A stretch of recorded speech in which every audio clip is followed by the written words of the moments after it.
करते हैं कि आप लोग बेहतर होंगे। आज के क्लास में हम लोग जानेंगे प्रकाश का अगला पॉइंट होगा जिसको हम कहते हैं प्रकाश का अपवर्तन। इससे पहले हम लोगों ने प्रकाश के परावर्तन के बारे में पढ़ा कि प्रकाश का परावर्तन क्या होता है, प्रकाश परावर्तन किसे कहते हैं, प्रकाश के लक्षण क्या होते हैं, प्रकाशिक माध्यम क्या होता है। फिर इसके बाद हम लोगों ने प्रकाश किरणों के गुणों के बारे में जाना। फिर इसके पश्चात हम लोगों ने जो है इसमें गोलीय दर्पण के बारे में जाना कि गोलीय दर्पण किसे कहते हैं या दर्पण किसे कहते हैं। गोलीय दर्पण के संबंधित परिभाषाओं के बारे में जाना। फिर आपको गोलीय दर्पण के द्वारा प्रतिबिंब का बनना बताया गया कि प्रतिबिंब क्या होता है, प्रतिबिंब कैसे बनता है, इसकी कितनी स्थितियां होती हैं। अवतल दर्पण के द्वारा, उत्तल दर्पण के द्वारा स्थितियों के बारे में गणना कराया गया। फिर इसके पश्चात जो है आपको वक्रता, त्रिज्या और फोकस दूरी में संबंध बताते हुए दर्पण के लिए UV/F में आपको संबंध बताया गया, आवर्धक क्षमता बताई गई और प्रकाश परावर्तन से संबंधित बहुत से क्वेश्चंस आपको बताए गए जो आगामी परीक्षाओं के लिए, बोर्ड एग्जामिनेशन के साथ साथ कॉम्पिटिटिव एग्जाम्स के लिए काफी इंपॉर्टेंस होते हैं। उसी के संदर्भ में आगे चलते हुए आज हम लोग जानेंगे प्रकाश का अपवर्तन कि प्रकाश अपवर्तन क्या होता है। तो प्रकाश अपवर्तन को समझने के लिए हमने कुछ फिगर पहले यहाँ पर बना रखे हैं ताकि आपको बेहतर तरीके से इसको समझा सके और इसे आप समझ सके। आप ध्यान लगा करके इसको देखें और हमारी आवाज पर, हमारी बातों पर ध्यान देंगे, निश्चित रूप से आपको समझ में आएगा। चलिए आगे देखते हैं हम लोग प्रकाश का अपवर्तन, रिफ्रैक्शन ऑफ लाइट। प्रकाश का अपवर्तन किसे कहते हैं? ऐसे प्रकाश अपवर्तन की परिभाषा बताने से पहले आपको कुछ बातों को बताते हैं। प्रकाश का अपवर्तन होने के लिए हम जब प्रकाश वाला लेसन आपको पढ़ाए थे उससे पहले हमने एक नाम हेडिंग आपको बताया था प्रकाशिक माध्यम कि प्रकाशिक माध्यम क्या होता है। तो परिभाषा के अनुसार फिर एक बार रिपीट करते हैं कि जिस माध्यम से प्रकाश होकर गुजरता है उसे प्रकाशिक माध्यम कहते हैं। अर्थात हमारा ये प्रकाश जिस माध्यम से गुजरता है वही माध्यम प्रकाशिक माध्यम कहलाता है। तो यहाँ पर जो प्रकाश का अपवर्तन होगा उसमें भी प्रकाश परावर्तन की ही भांति प्रकाशिक माध्यम का सबसे बड़ा रोल होता है। अब प्रकाशिक माध्यम का रोल किस प्रकार से है? हमने यहाँ पर दो माध्यम ले रखा है। पहला माध्यम हमारा वायु है, दूसरा माध्यम हमारा जल है। आप देख रहे होंगे पहले इस फिगर में जो हमने बनाया है एक लीनियर ऐसे है, इस लीनियर के नीचे जो हमने पार्ट बनाया है ये जल भरा हुआ है, ऐसा आप कल्पना कर सकते हैं, मान सकते हैं। और इससे ऊपर जो है ये सब वायु आप समझ सकते हैं। अब इसमें करना क्या है? जब कोई प्रकाश की किरण आती है और यह जो रेखा खींची गई है यह रेखा दोनों माध्यमों को अलग अलग बांट रहा है। ये तल है, ऐसा तल जो दोनों माध्यमों को डिवाइड करता है। अब आगे चलते हैं, इसमें हम इस रेखा पर एक नॉर्मल खींच देते हैं जिसको हम अभिलंब कहते हैं। अब इसके बाद कोई प्रकाश की किरण आ रही है, सनलाइट, सूर्य की प्रकाश की गणना हम इस पर करते हैं प्राय। सूर्य प्रकाश, सनलाइट कोई आ रही है और ये प्रकाश वायु से आ रहा है। जैसे कि हम ऐसी कल्पना कर सकते हैं कि सूर्य का प्रकाश आ रहा है और आकर के किसी तालाब के जल में प्रवेश कर रहा है, ऐसा समझेंगे। तो ये स्पष्ट है कि सूर्य का प्रकाश तालाब में प्रवेश करने से पूर्व वायु में है। जब प्रकाश किरणें एक माध्यम से, हम वायु वाले माध्यम को पहला माध्यम कह देते हैं, माध्यम एक, और इसको हम माध्यम दो नाम दे देते हैं। अब देखिए परिभाषा कैसे देते हैं इसकी। जब प्रकाश किरणें एक माध्यम से दूसरे माध्यम में प्रवेश करती हैं तो प्रकाश किरणों का माध्यम के तलों से विचलन हो जाता है, अर्थात अपने मार्ग से भटक जाती हैं या मुड़ जाती हैं। इस घटना को प्रकाश का अपवर्तन कहते हैं। तो आपको ये बात समझ में आ गई होगी। अब हम प्रकाश अपवर्तन को थोड़ा और बेहतर समझाने का प्रयास करते हैं आपको इसकी परिभाषा। अब हम प्रकाश की किरण में जो प्रकाश की किरण को हम दूसरे प्रकार से छोड़ेंगे। दो विधियां यहाँ पर, दो तरीके यहाँ पर बताए गए हैं और वैसा ही है वायु जल इस प्रकार का है। अब इसमें करना क्या है, एक बार हम ऐसे देखेंगे कि जो हमारी प्रकाश की किरण है यह वायु से आ रही है और जल में प्रवेश कर रही है। और इस फिगर में आपको बताया गया है कि प्रकाश की किरण को नीचे से ऐसे दिखाया गया आते हुए कि ये जल से जा रही है और वायु में प्रवेश कर रही है, अपोजिट हो गया इसी का। अब हम एक बात को और समझा देते हैं कि जो माध्यम होता है यह घनत्व के आधार पर दो भागों में बांटा गया है। एक सघन माध्यम होता है, दूसरा विरल माध्यम होता है। सघन माध्यम किसे कहते हैं, वह माध्यम जिसमें माध्यम के कण बहुत पास पास हो, या कह सकते हैं कि माध्यम के कण बहुत ही करीब एक दूसरे के हों, उनके बीच का स्पेस बहुत कम हो, उसको सघन माध्यम कहते हैं। और दूसरा माध्यम जिसमें माध्यम के कण काफी दूर दूर हो, उसको विरल माध्यम कहते हैं। तो आई होप, मैं आशा करता हूं कि आप ये बात समझ चुके होंगे कि वायु को हम प्राय सरल विरल माध्यम कह सकते हैं और हम जल को सघन माध्यम मान सकते हैं। तो चलिए आगे चलते हैं। इसमें ये देखा जाएगा कि जब प्रकाश किरणें विरल माध्यम से, हम वायु को विरल माध्यम कहते हैं, जब प्रकाश किरणें विरल माध्यम से सघन माध्यम में प्रवेश करती हैं तो अभिलंब की ओर झुक जाती हैं। ये अभिलंब आपको दिखाया गया, इसकी ओर ये झुक जा रही है। और इसमें देखिए जब प्रकाश किरणें सघन माध्यम से विरल माध्यम में प्रवेश करती हैं तो अभिलंब से दूर हट जाती हैं, इसमें दूर हटते हुए दिखाई गई है।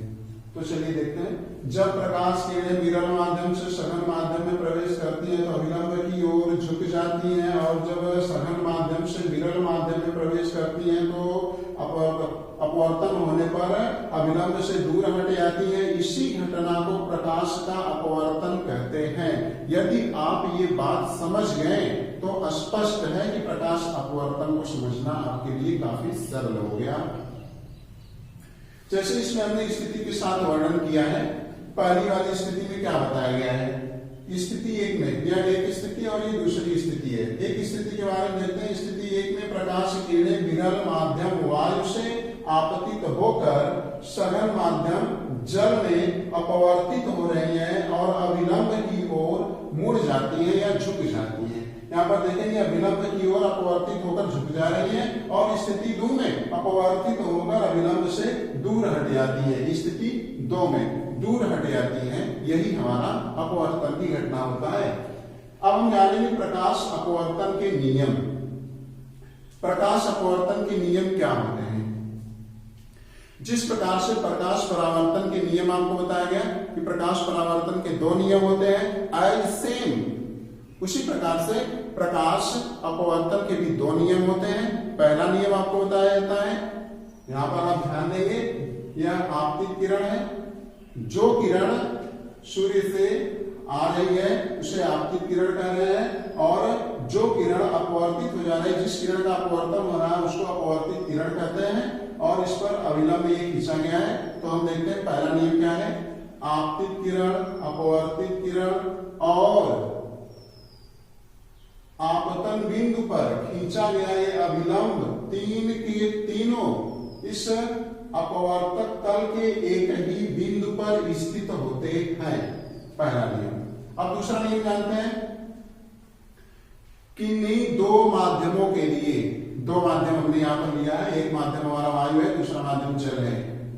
किन्हीं 2 माध्यमों के लिए एक वर्णीय प्रकाश स्रोत मीन्स दैट सनलाइट, सूर्य का प्रकाश, किन्हीं 2 माध्यमों के लिए एक वर्णीय प्रकाश स्रोत के लिए आपतन कोण की ज्या मीन्स दैट साइन आई तथा अपवर्तन कोण की ज्या मीन्स दैट साइन आर परस्पर समानुपाती होते हैं, आर डायरेक्टली प्रोपोर्शनल। ये दोनों समानुपाती होते हैं। इसे ही हम प्रकाश अपवर्तन का दूसरा नियम कहते हैं। इसे स्नेल के नियम के नाम से जाना जाता है। यह नियम सर्वप्रथम स्नेल नामक वैज्ञानिक ने दिया था, इसलिए हम इस नियम को स्नेल का नियम भी कहते हैं। जैसे ही हमने बताया कि दोनों समानुपाती होते हैं, आपतन कोण की ज्या साइन आई और अपवर्तन कोण की ज्या साइन आर, ये दो के दोनों परस्पर समानुपाती होते हैं। और जैसे ही हम अनुक्रमानुपात का चिन्ह हटाते हैं, यहाँ पर एक नियतांक प्राप्त होता है यन, जिसको हम माध्यम का अपवर्तनांक कहते हैं। अपवर्तन का अपवर्तनांक होता है, हर एक माध्यम का अपना अपवर्तनांक होता है। तो यन बराबर हो जाएगा साइन आई बटे साइन आर, इसी को हम स्नेल का नियम कहते हैं। आइए देखते हैं प्रकाश अपवर्तन के एग्जाम्पल, एक आध दो देख लेते हैं। प्रकाश अपवर्तन का एग्जाम्पल पहले आप सरलता पूर्वक समझें कि जब कभी जल में किसी पेन को, किसी पेंसिल को, किसी लकड़ी को, कोई भी ऐसी सीधी छड़ को आप उसमें डुबाते हैं। सपोज दैट आप यहाँ पर कल्पना कीजिए कि ये हमारी जो हाथ की हथेली है, ये माध्यम के तल को बांटने वाला तल है। नीचे सपोज दैट कल्पना कीजिए कि जल भरा हुआ है और ऊपर वायु है। अब ये सन रेज आ रही है, अब ये सन रेज हमारी जो है वायु से आ रही है और जल में प्रवेश कर रही है, कुछ इस प्रकार से। जब ये जल में प्रवेश करेगी तो अब ये अपने मार्ग से नीचे विचलित हो जाएगी, ये ऊपर की रेज सीधी होगी और ये नीचे थोड़ा सा टेढ़ी हो जाएगी।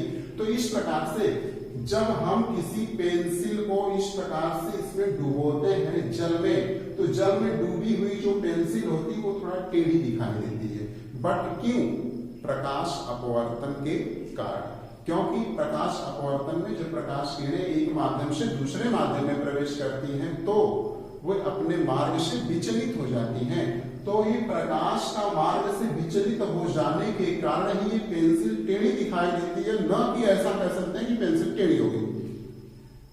तो ये था एग्जाम्पल। दूसरा एग्जाम्पल आपको हम समझाते हैं कि जैसे अगर आप बाल्टी में पानी भर दें और उसमें कोई सिक्का डाल दें, तो आप उसमें ध्यानपूर्वक देखें यदि, तो आपको ऐसा लगेगा कि जो सिक्का है वो जल की तली से कुछ उभरा हुआ दिखाई देगा। आपको जो उसकी बॉटम होगी वो कुछ उभरा हुआ दिखाई देगा, ऊपर दिखाई देगा। यह भी घटना प्रकाश अपवर्तन के कारण ही होता है। इस पर एक क्वेश्चन हम लोग समझते हैं। क्वेश्चन ये है कि एक मछली तालाब में तैर रही है और ऊपर एक पक्षी उस मछली को ध्यान लगाकर देख रहा है और वह उस मछली को पकड़ना चाहता है। अब उसमें ऑप्शन ये दिया जाता है कि जब वह पक्षी आएगा इसे पकड़ने के लिए मछली को, तो उसे जो अपनी चोंच पानी में मारनी होगी, तो क्या वह अपनी चोंच को जितनी गहराई पर उसे मछली पहले दिखाई दे रही है उतनी ही गहराई तक चोंच मारेगा, या फिर उससे अधिक गहराई तक करेगा, या फिर और कम गहराई तक करेगा, या ऐसा कह सकते हैं कि कुछ कहना संभव नहीं है। तो हम इस पर जवाब देते हैं कि जब प्रकाश की किरण पक्षी की आंखों से, ये पक्षी की आंख समझ लीजिए और ये जल है नीचे, जब उसकी आंखों से होकर आने वाला प्रकाश यहाँ से माध्यम में प्रवेश करेगा, तो प्रकाश जो है विरल माध्यम से सघन माध्यम में आ रहा है। अगर हम यहाँ से एक नॉर्मल खींच दें तो इसमें आने वाला जो प्रकाश होगा ऐसे विलंब की ओर झुक जाएगा। अब देखें इसे, जो वास्तविक दूरी थी उस वास्तविक दूरी की तुलना में ये दूरी उसको कम पड़ेगी, उसको मछली थोड़ा ऊपर ही दिखाई देगी। अपवर्तन के कारण जिसमें अधिक दूरी तय करना था प्रकाश को, वो टेढ़ा होकर कम दूरी तय कर रहा है, तो मछली उसको थोड़ा ऊपर दिखाई देगी।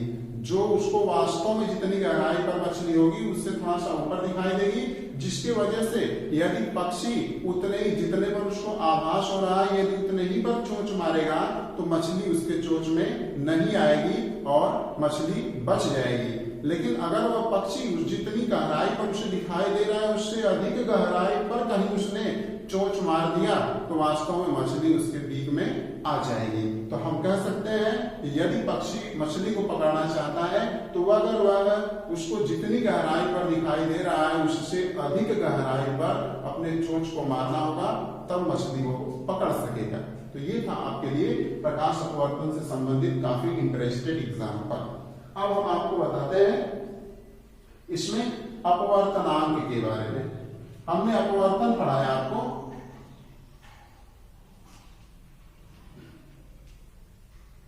हमने अभी अभी आपको अपवर्तन पढ़ाया, अब जान लेते हैं अपवर्तनांक। अपवर्तनांक क्या होता है? जब प्रकाश किरणें एक माध्यम से दूसरे माध्यम में प्रवेश करती हैं तो प्रकाश किरणों का माध्यम के तलों से विचलन हो जाता है और यह विचलन प्रकाश का विचलन माध्यम के सघन और विरलता के कारण होता है, जिससे प्रकाश की चाल हर एक माध्यम में परिवर्तित हो जाती है और प्रकाश के इसी परिवर्तित चालों के अनुपात को हम अपवर्तनांक कहते हैं। जरा ध्यान देना हमारी बात पर। जैसे यहां पर आपको समझाया जा रहा है कि यह एक तल है, या यहीं पर आप समझ सकते हैं इस बात को कि यहाँ पर प्रकाश की किरण आ रही है और माध्यम में प्रवेश कर रही है, विचलित हो जा रही है। पहले जब आ रही थी यह प्रकाश की चाल v1 थी, बाद में इसकी चाल हो गई v2, क्योंकि नीचे घना माध्यम है ऐसा बताया जाता है। ऐसी गणना के आधार पर ज्ञात है कि जब प्रकाश किरण एक माध्यम से दूसरे माध्यम में प्रवेश करती है तो प्रकाश चाल में परिवर्तन हो जाता है। अब इसमें इसकी चाल हो जा रही है v2, तो अब ऐसे ही इनके चालों के अनुपात को अपवर्तनांक कहते हैं। अपवर्तनांक n बराबर हम यहाँ पर कह सकते हैं या 2:1 इक्वल्स टू हम कह सकते हैं v1/v2। हम इसको पढ़ते कैसे हैं? यहाँ पर हमारी प्रकाश किरण पहले वाले हम इसको कहेंगे माध्यम नंबर 1, इसको कहेंगे माध्यम नंबर 2। हमारी जो प्रकाश किरण है माध्यम 1 से माध्यम 2 में प्रवेश कर रही है। यदि हम कहें कि माध्यम 1 के सापेक्ष दूसरे में चाल क्या होगी, पहले माध्यम के सापेक्ष दूसरे माध्यम में चाल क्या होगी, तो कैसे गणना करते हैं? हम इसको पढ़ेंगे माध्यम 1 के सापेक्ष माध्यम 2 का अपवर्तनांक, ऐसे पढ़ते हैं। माध्यम 1 के सापेक्ष माध्यम 2 का अपवर्तनांक के लिए प्रथम माध्यम में प्रकाश की चाल बटे द्वितीय माध्यम में प्रकाश की चाल, इस प्रकार से अपवर्तनांक को व्यक्त किया जाता है। तो आई होप आप ये बात समझ पाए होंगे। अब इसके बाद प्रकाश अपवर्तनांक से संबंधित हम इस पर एक एग्जाम्पल आपको बताते हैं।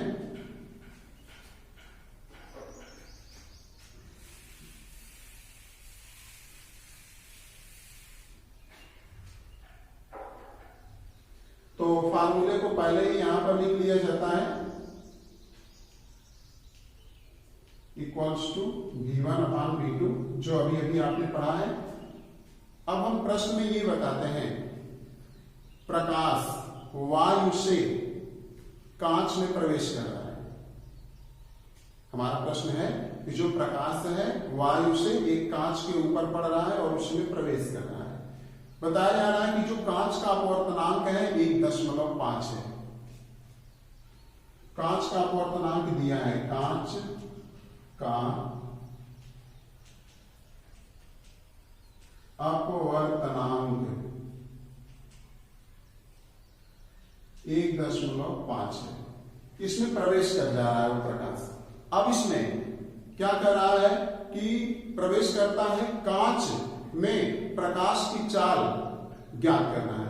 तो कांच में प्रकाश की चाल कितना होगा, जबकि वायु में चाल दिया हुआ है, वायु में चाल बराबर 3 × 10⁸ मीटर पर सेकेंड। ये प्रकाश की चाल होती है, ये रियल में चाल इतनी मानी गई है प्रकाश की। तो ये कह रहा है, जैसे यहाँ पर थोड़ी सी फिर विचार कीजिए, यहाँ पर एक कांच का प्लेट है, यहाँ से प्रकाश आ रहा है और इसी कांच में प्रवेश कर रहा है। तो वायु में इसकी चाल v1 दिया गया है, इसमें v2 बराबर में ज्ञात करना है कि जब इसमें प्रवेश करेगा तो प्रकाश की चाल कितनी हो जाएगी, जबकि इसका अपवर्तनांक दिया हुआ है कि 1.5 है। तो ये माध्यम 1 के सापेक्ष माध्यम 2 के अपवर्तनांक हमको दिया हुआ है, वायु के सापेक्ष कांच का अपवर्तनांक दिया हुआ है। तो हम यहाँ पर देखें कि इसका वैल्यू हमें दिया हुआ है 1.5 और v1 का मान भी हमें ज्ञात है 3 × 10⁸ और v2 की गणना हमें करना है, v2 बराबर, तो हम यहाँ से v2 की गणना जब करेंगे तो v2 इक्वल्स टू 3 × 10⁸ 1/5 1.5 को हम क्या कर सकते हैं, इसको व्यवहारिक भाषा में 1.5 कहें तो 1.5 दूनी 3 होता है। आप आसानी से समझें, 1.5 दूनी 3 होता है, काटेंगे 2 गुणे 10 घाते 8 मीटर पर सेकेंड आ जाएगी। तो यहाँ पर हमने देखा कि कांच में जो प्रकाश की चाल थी ये हो गई 2 गुणे 10 घाते 8 मीटर प्रति सेकेंड। अब इस प्रकार से हम लोगों ने देखा कि अपवर्तनांक क्या होता है। अब हम इसके बाद इसमें जानेंगे अगला स्टेप कि ये अपवर्तनांक क्या होते हैं। एक सापेक्ष अपवर्तनांक होता है, एक निरपेक्ष अपवर्तनांक होता है। इसके बारे में आगे आप लोगों को समझाया जाएगा, बट उससे पहले आप लोगों से एक रिक्वेस्ट है कि आप लोग को यदि यह क्लास में इंटरेस्ट आता हो, बेहतर लगता हो, समझ में आता हो तो वीडियो को प्लीज लाइक कर दीजिए और चैनल को सब्सक्राइब कर दीजिए और इसे शेयर भी कीजिए। वीडियो वॉचिंग करने के लिए